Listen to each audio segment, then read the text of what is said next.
আমরা আপনাদেরকে আরও কিছু সময় দিতে চাই, আরও 72 ঘন্টা আপনাদেরকে সময় বেঁধে দিলাম। 72 ঘন্টা, আজকে 11 তারিখ, 72 ঘন্টা পরে বৃহস্পতিবার আসবে, সেই আগামী শুক্রবার, আগামী শনিবার অর্থাৎ 16 তারিখে 16ই মে এখানে লাগাতার অবস্থান কর্মসূচি হবে। সেদিন থেকে যদি আপনার এই টেলিভিশনের দরজাগুলোকে তালা দিয়ে বন্ধ করে দিতে হয়, সেই সিদ্ধান্ত নিতে পিছপা হবে না ঢাকা সাংবাদিক ইউনিয়ন। আজ থেকে 3 মাস আগে যখন আমাদের 4 জন সহকর্মীকে এখান থেকে কাজে বিরত রাখা হয়, তারপর থেকে আমরা দফায় দফায় তাদের সাথে আলোচনা করবার চেষ্টা করেছি। এই অফিসে আমরা মিটিং করেছি। যেই খোঁড়া অজুহাতে তাদেরকে কাজ থেকে বিরত রাখা হয়েছে, সেই যে অজুহাতের কথা তারা বলেছে, সেই অজুহাতটিকে তা উল্লেখ করেন নাই। তারা বলেছেন তারা নাকি ফেসবুকে একটি স্ট্যাটাস দিয়েছেন, একজন একটা স্ট্যাটাস দিয়েছেন, সেই স্ট্যাটাস আরও 2-3 জন সেটিকে শেয়ার করেছেন। এই অপরাধে তাদেরকে এখানে কাজ থেকে বিরত রাখা হয়েছে। আজকে পরিষ্কার ভাষায় বলতে চাই, এখানে যারা এই কাজটি করেছেন আপনাদেরকে আমরা ভালো করে চিনি। আমরা বিগত 17 বছর সাংবাদিকদের অধিকার আদায়ের জন্য রাজপথে ছিলাম। বিগত 17 বছর কারা ফ্যাসিবাদের দোসরে পরিণত হয়েছিলেন তাদের সবাইকে আমরা চিনি। তারা কি কি ভূমিকা রেখেছেন, তারা কোথায় কোথায় গিয়েছেন, কি কথা বলেছেন, সব নোট আমাদের কাছে রয়েছে।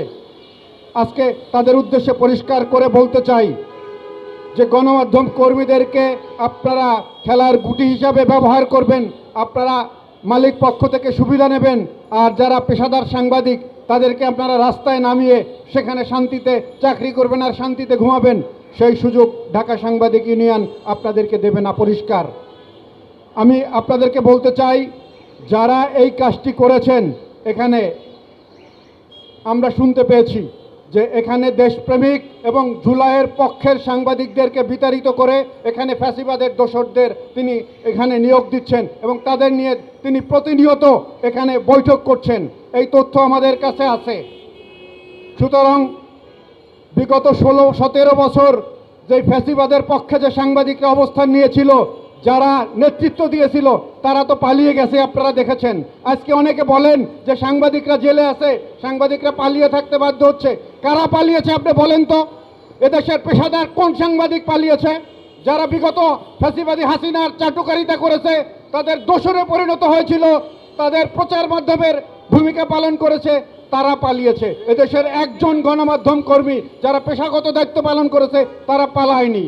আজকে তুষার আব্দুল্লাহ, আপনাকে পরিষ্কার বলি, এখানে সেই 5ই আগস্টে আপনার এই অফিসটি ঘেরাও করবার জন্য এখানেও লোক আসার শুরু করেছিল, যাদেরকে আমরা ঠেকিয়েছিলাম। আপনাকে অফিস থেকে নামিয়ে দেওয়ার জন্য এখানে একদল সাংবাদিক তৈরি হয়েছিল। আমরা বলেছিলাম যে আমরা এই বিষয়টি দেখব।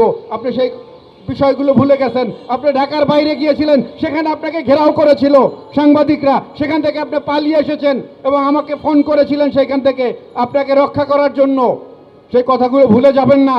আপনি আমাদের দেশপ্রেমিক জুলাই পক্ষে সাংবাদিক, পেশাদার সাংবাদিকদেরকে এখান থেকে তাড়িয়ে দিয়ে আপনি এখানে চাকরি করবেন আর ঢাকার রাজপথ দিয়ে আপনি গাড়ি দিয়ে ঘুরে বেড়াবেন, সেই সুযোগ আমরা দেব না আপনাকে। পরিষ্কার ভাষায় বলে দিলাম। আজকে আমরা এখানে অবস্থান কর্মসূচি এবং সমাবেশ করেছি। আমরা আপনাদেরকে আরও কিছু সময় দিতে চাই, আরও 72 ঘন্টা আপনাদেরকে সময় বেঁধে দিলাম। 72 ঘন্টা, আজকে 11 তারিখ, 72 ঘন্টা পরে বৃহস্পতিবার আসবে, সেই আগামী শুক্রবার, আগামী শনিবার অর্থাৎ 16 তারিখে 16ই মে এখানে লাগাতার অবস্থান কর্মসূচি হবে। সেদিন থেকে যদি আপনার এই টেলিভিশনের দরজাগুলোকে তালা দিয়ে বন্ধ করে দিতে হয়, সেই সিদ্ধান্ত নিতে পিছপা হবে না ঢাকা সাংবাদিক ইউনিয়ন। সুতরাং আমি সিটি গ্রুপের মালিকদের কাছে অনুরোধ জানাতে চাই, আপনাদেরকে যারা ভুল পথে পরিচালিত করছে, যারা এই সরকারকে বিপদে ফেলতে চাচ্ছে, যারা এই গণমাধ্যম কর্মীদেরকে রাস্তায় নামিয়ে দিতে চাচ্ছে, তাদেরকে চিহ্নিত করে তাদেরকে আপনার স্টেশন থেকে যদি বের করে না দেন, তাহলে পেশাদার সাংবাদিকরা এখানে যখন অবস্থান করবে, ঢাকা সাংবাদিক ইউনিয়নের সদস্যরা যখন এখানে এসে অবস্থান করবে, আপনি টেলিভিশন চ্যানেলটি কীভাবে চালান সেদিন আমরা দেখব ইনশাআল্লাহ। সুতরাং আসুন আজকে থেকে আমরা প্রতিজ্ঞা নিয়ে যাই। আমার পূর্ববর্তী একজন বক্তা বলেছেন যে আমাদের এক ভাইয়ের বিপদে আর এক ভাইকে দাঁড়াতে হবে, কারণ আমরা জানি সাংবাদিকদের কোনো বন্ধু নাই। সাংবাদিকদেরকে সবাই ব্যবহার করতে চায়। সাংবাদিকদের একমাত্র বন্ধু সাংবাদিকরা। সাংবাদিকরা যদি সাংবাদিকের পাশে দাঁড়ায়, কোনো মালিক, কোনো চাটুকার, কোনো দুষ্কৃতিকারীর ক্ষমতা নেই যে তারা সেই আসনে টিকে থাকবে, তারা তাদের অবস্থান নিয়ে টিকে থাকবে। সুতরাং সাংবাদিকরা সাংবাদিকদের বন্ধুতে পরিণত হবেন, তাদের বিপদে পাশে দাঁড়াবেন, সেই প্রত্যাশা রাখি। এবং আপনারা যদি পাশে দাঁড়ান তাহলে এদেশের কোনো কুতুব নাই যে যারা আমাদের বিপক্ষে গিয়ে এদেশের রাস্তা দিয়ে বুক ফুলিয়ে ঘুরবে। সুতরাং আমরা পরিষ্কার ভাষায় বলে দিতে চাই যে 72 ঘন্টা সময় দিলাম, এর মধ্যে যদি এই 4 জন সাংবাদিককে কাজে ফিরিয়ে না নেন, 72 ঘন্টা পরে আগামী শনিবার অর্থাৎ 16ই মে এখানে অবস্থান কর্মসূচিতে আপনাদেরকে আবারও দাওয়াত দিয়ে, আবারও আমন্ত্রণ জানিয়ে আজকের এই অবস্থান কর্মসূচির সমাপ্তি ঘোষণা করছি। আমাদের এই অবস্থান কর্মসূচির সাথে সংহতি প্রকাশ করার জন্য যারা এসেছেন ঢাকা সাংবাদিক ইউনিয়নের পক্ষ থেকে তাদেরকে প্রতি কৃতজ্ঞতা জানাচ্ছি। দীর্ঘ সময় ধরে যারা এই অনুষ্ঠানটি কভার করার জন্য এখানে দাঁড়িয়েছেন তাদেরকেও ধন্যবাদ এবং কৃতজ্ঞতা জানিয়ে আজকের এই সমাবেশের সমাপ্তি ঘোষণা করছি। আসসালামু আলাইকুম ওয়া রাহমাতুল্লাহ।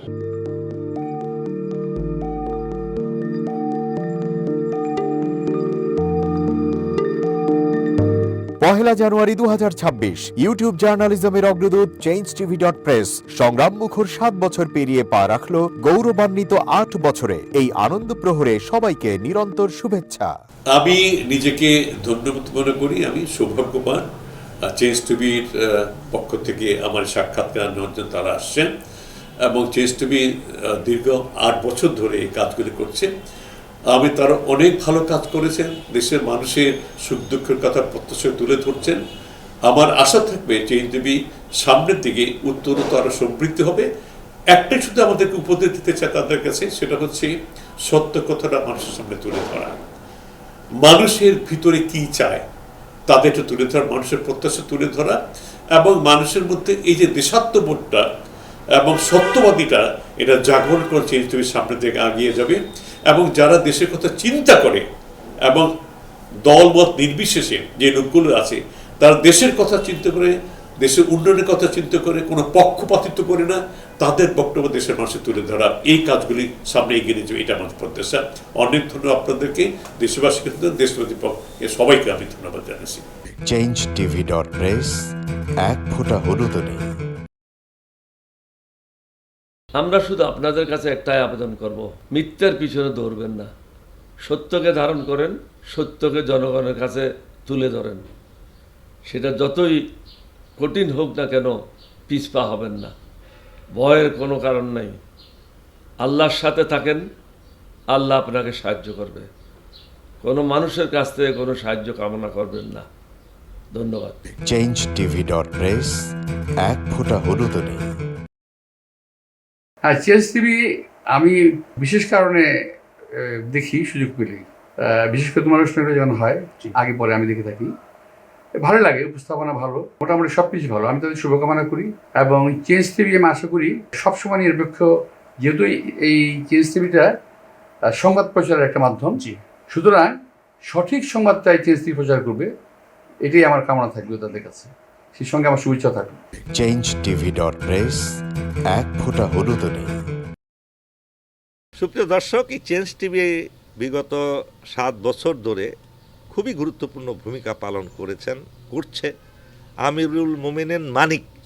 উনি তো এখন বাংলাদেশে একটা ন্যাশনাল ফিগার হয়ে দাঁড়িয়েছেন। তিনি সত্যকে ধারণ করে আছেন, সত্য প্রচার করে, সত্যের প্রকাশ করে, সত্য ধারণ করে তিনি একটা পরিবর্তন আনতে চেয়েছেন এই সমাজে।